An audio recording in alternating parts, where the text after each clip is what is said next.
सम्मानित अनुरुद्ध जी, सुंदर जी, अवस्थी जी, हमारे मीडिया एडवाइजर एक नरेश चौहान जी, समाज के प्रति अपनी सजगता दिखाई है और कुछ फैसले हमने जो लगता था कि हिमाचल की जनता को के संदर्भ में करने चाहिए, हमने उन फैसलों को किया है। कई प्रकार की चर्चाएं होती, आप जानते हैं बालिका आश्रम अच्छा से चल रहा था, लेकिन मैं जब उन बालिका आश्रम में पहुंचा, मैंने सीखा, क्योंकि बच्चे भी आपको सिखाते हैं, कोई नहीं है। वो बेटियां जो हमारे समाज में अपने माता पिता को छोड़ चुकी है, कैटेगरी में आते हैं, उनसे मिल तो नहीं सका, लेकिन उनकी वस्तु स्थिति को मैंने जाना। और 21 दिन के बाद हमारी सरकार ने फैसला किया कि इनकी माता भी सरकार है, इनकी पिता भी सरकार है। जिस प्रकार हम अपने परिवार में ऐसे बच्चों का ख्याल रखते हैं कि अब हमारा अपना बेटा है, हमारी अपनी बेटी है, उसी प्रकार इन बच्चों के लिए सरकार का ये अपना बेटा है और सरकार की अपनी बेटी है। इस दृष्टिकोण से मैंने विभाग के अधिकारियों से चर्चा की। चर्चा करने के बाद पहली बैठक में हमारा ये फैसला हुआ कि इन बच्चों के जिनके कोई भी सहारा नहीं है, सरकार माता है, सरकार पिता है, इसके लिए एक योजना एंड टू एंड लाई जाए। काम हुआ और मैं धन्यवाद देना चाहूंगा सामाजिक कल्याण विभाग को कि 20 दिन के अंदर एक ऐसी योजना आपके सामने लेकर आए हैं जहां आप भी गौरव महसूस करेंगे। और इसका सारा श्रेय मैं अपने अधिकारियों को, विधायक दल के सभी लोगों को देना चाहूंगा कि उन सब ने भी इसमें अपना योगदान दिया। और कुछ तो हमारे पत्रकार बंधु भी थे जिन्होंने इस योजना के बारे में हमें बताया। और आज जब नव वर्ष की शुरुआत का पहला दिन है, सुबह ही मैंने, क्योंकि रात को ही हमारे चीफ सेक्रेटरी साहब प्रमोद सक्सेना जी की नियुक्ति हुई है 11-12 बजे, और आज सुबह से ही हमने इनसे बात की, सुबह से ही कार्य में अपने जुड़े, इनसे मैंने अनुरोध भी किया और डायरेक्शन भी दी। सबका एक मत था, नहीं, हम एक ऐसी योजना लाए जो सभी बंधनों से दूर हो, कोई सरकारी बंधन उसमें ना हो। सरकारी बंधन का मतलब है कि ऐसे बच्चे किसी सरकारी कार्रवाई से ना जाए। इस दृष्टिकोण एक फैसला किया गया कि हमारी सरकार हिमाचल प्रदेश में जो अनाथ आश्रम में पढ़ने वाले बेसहारा बच्चे तो है ही, हिमाचल प्रदेश में जो भी बच्चे हैं या जो भी यौवन पीढ़ी में युवा जीवन में आ चुके हैं, उनके लिए एक योजना लेकर आई है। कुछ तो आश्रमों में पलते हैं, कुछ को परिवार गोद ले लेते हैं, कुछ अपने रिश्तेदारों के पास रह जाते हैं। पूरे हिमाचल प्रदेश में एक अंदाजा लगाया जा सकता है 6000 के करीब बच्चे होंगे। अब 6000 के बच्चे कई पढ़ने लिखने में अच्छे होते हैं, 12वीं तक तो हम उनका खर्चा देते थे, +2 के बाद जब वो आगे पढ़ना जानते थे तो भी उनको खर्चे में वो पूरी चीज हम नहीं दे पाते थे। हमने फैसला किया पूरे हिमाचल के जो भी 6000 बच्चे हैं, किसी के रिश्तेदार के घर में रह रहे हैं या किसी ने गोद लेकर उनको पालने की कोशिश की है या कोई बच्चे बड़े हो गए हैं लेकिन अपना घर का संचालन खुद ही कर रहे हैं, पर है अनाथ। उस दृष्टिकोण से हमने कहा कि जो बच्चा पढ़ना चाहता है, चाहे वो इंजीनियरिंग कॉलेज में पढ़ना चाहता है, चाहे वो मेडिकल कॉलेज में पढ़ना चाहता है, चाहे वो पॉलिटेक्निकल कॉलेज में पढ़ना चाहता है, चाहे आईआईटी में निकल जाता है, आईआईएम में निकल जाता है, किसी भी बड़े इंस्टीट्यूशन में निकलता है, उसके मन में यह कंठा नहीं रहनी चाहिए कि मैं पढ़ लिख कर मुझे इस संस्थान में इसलिए एडमिशन नहीं मिल पाया कि मेरे पास उसकी फीस देने के लिए पैसे नहीं थे। इस कुंठा को समझते हुए हमारी सरकार ने फैसला किया है कि जो भी बच्चा अपने जीवन काल में मेडिकल कॉलेज में, नर्सिंग में, पैरा मेडिकल में, जिस भी शिक्षा संस्थान में कोई छूट भी गया होगा, जो उसकी पढ़ाई से संबंधित होगा, जो उसके जीवन जीने के साधन से संबंधित कोर्स होगा, कोई भी ऐसा कोर्स, उस कोर्स के लिए हमारी सरकार उसको जैसे अपने बेटे को देते हैं, अपने बेटे को हम बोलते हैं कि अच्छी पढ़ाई करनी है, अपनी बेटी को बोलते हैं कि उसको ट्यूशन भी लगानी है, ये सारी व्यवस्था जो एक परिवार में एक बेटे को हम जिस रूप में देते हैं, हमारे विधायक, हमारे जो मुकेश अग्निहोत्री जी, हम जो लोग बेटी, हम जो अपनी बेटी को देते हैं, किसी प्रकार की किसी भी सुविधा से उसको वंचित नहीं किया जाएगा। यानी कि उसे जेब खर्च के लिए भी वैसे ही पैसे मिलेंगे जैसे वो अपने को चाहते हैं। इसी प्रकार अगर उसने कभी घूमने के लिए जाना है तो वो ये ना ताके कि वो किसी के निर्भर है, सरकार उसकी माता है, सरकार हम उसको वो जेब खर्च तक कभी देंगे, उसको कभी ये महसूस नहीं होने देंगे कि उसकी कोई कमी है, उसमें उसका परिवार हिमाचल प्रदेश सरकार होगी। इस दृष्टिकोण से हमने एक नीतिगत फैसला किया, अपने सब साथियों से चर्चा करके, हमारे चीफ सेक्रेटरी प्रमोद सक्सेना जी से चर्चा करके, सुधा जी से चर्चा करने के बाद हमने एक कोष स्थापित करने की घोषणा की है और ये तुरंत प्रभाव से लागू होगा। इसमें सभी बच्चों को सुख प्रदान हो, कोई उनको ऐसी महसूस ना हो कि हमारे माता पिता इस जीवन में नहीं रहे और हम दुखी मन है,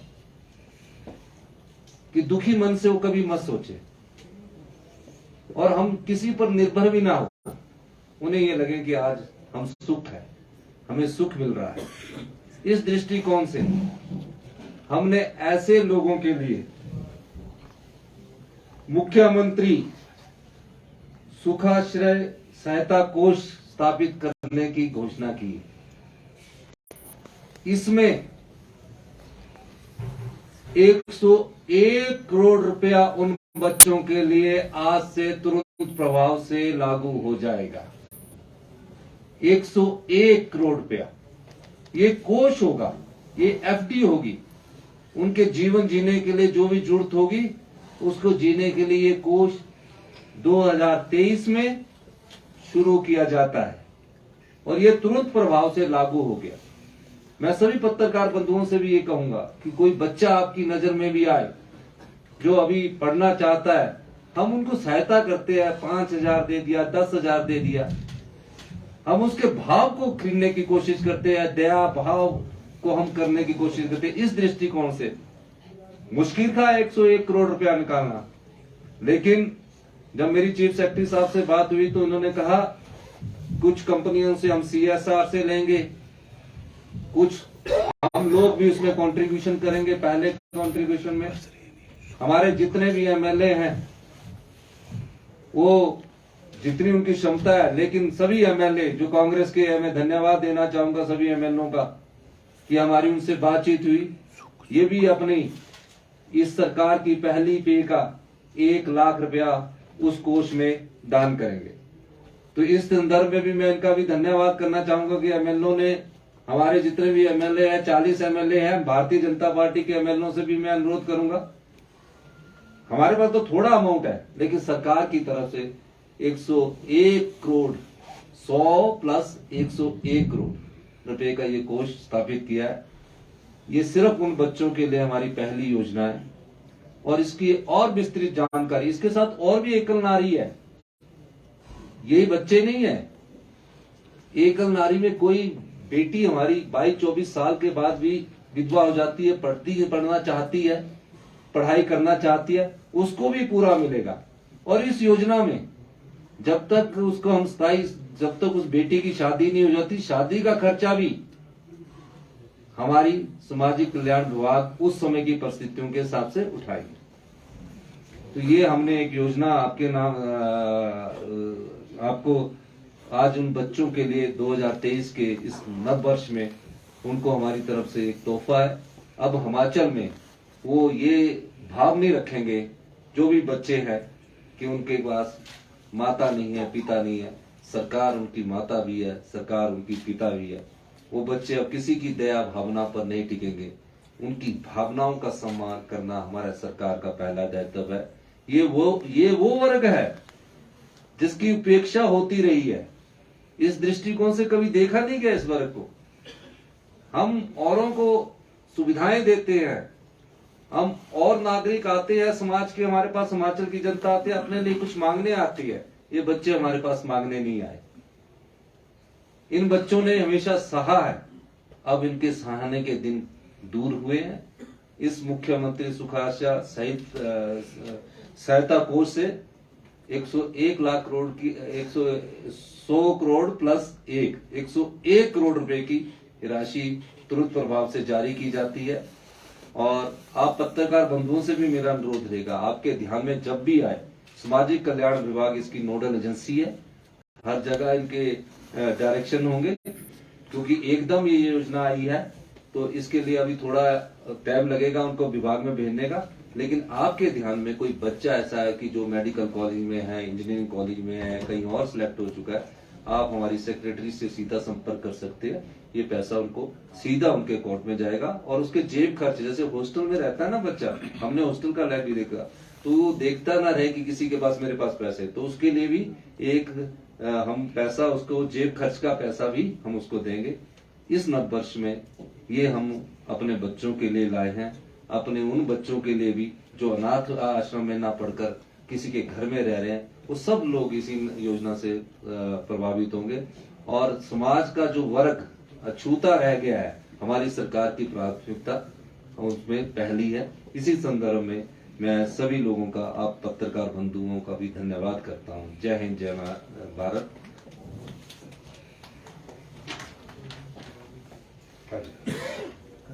जैसे ही हम 28 को गए, 28 दिसंबर की बात है, मैंने विजिट किया और हमने उनको, जो अभी लोहड़ी आने वाली है 13 जनवरी को, जितने भी बच्चे हैं उनको हमने उत्सव फेस्टिवल, क्या नाम दिया, फेस्टिवल ग्रांट्स के रूप में 500 रुपया देने की हमने, जितने भी बुजुर्ग है, महिलाएं हैं, बच्चे हैं, 500 रुपया हर फेस्टिव में, दीपावली आएगी, लोहड़ी आएगी, ये आएगी, उनको हर फेस्टिव में हम फेस्टिवल उत्सव प्रोत्साहन राशि देंगे। यानी कि जब बच्चा आता है तो हमारे घर से बेटा ले जाता है कि 500-1000 रुपए के मैंने पटाखे खरीदने, उस दृष्टिकोण से सरकार आगे इस प्रकार के प्रोत्साहन उनको दे रही है। तो ये हमारी योजना थी और इसकी विस्तृत शुरू तो आज से होगी है, बजट में हम उसको और आपके जो योजनाएं होंगी उसकी आपको बताएंगे। आपका बहुत बहुत धन्यवाद। जय हिंद, जय भारत। जेब खर्च कितना होगा? जेब खर्च जितना भी मांगेगा वो बच्चा, जैसे 2000 होता है 4000 रुपया हर महीने। 4000। एक सीएम साहब, एक ये जो घटना, ये जो आपने जैसे ही शपथ ली वैसे ही आप बालिका आश्रम गए और उसके बाद दिल्ली से ही आपने प्लान कर दिया कि आपने मशोबरा भी जाना है, तो आपके जीवन में क्या कभी कोई ऐसी कोई घटना आपके सामने हुई जिससे आप इस ओर ज्यादा प्रेरित हुए?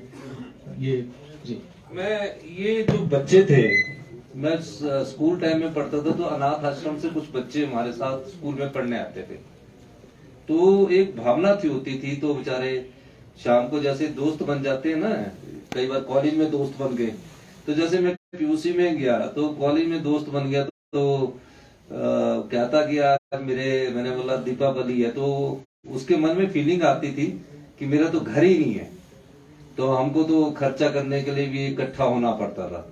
तो वो भाव मेरे मन में शुरू से था, तो मैं उसको अपने घर ले जाता था। तो उस बच्चे का भाव देखिए कि मेरे साथ तो कहते और भी 40 बच्चे यहाँ निचले उसमें रहते थे।